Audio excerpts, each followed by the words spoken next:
கலாத்தியர் 3:26 என்ன சொல்லுது தெரியுமா?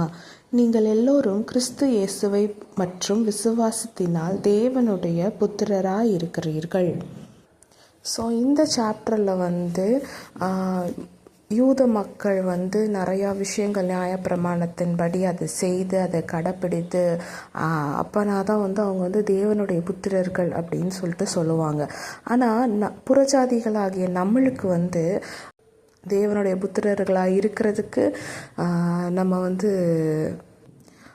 யூத மக்கள் மாதிரி அவங்க கடைப்பிடிக்கிற மாதிரி சில விஷயங்கள்லாம் கடைப்பிடிக்காமல் நியாயப்பிரமாணத்தின் சட்டத்தின்படி நம்மளுக்கு நடக்காமல் நம்மளுக்கு ஈஸியாக கிடச்சிருக்காது. என்ன அப்படின்னா ஏசு கிறிஸ்துவை விசுவாசிக்கிறவங்களுக்கு.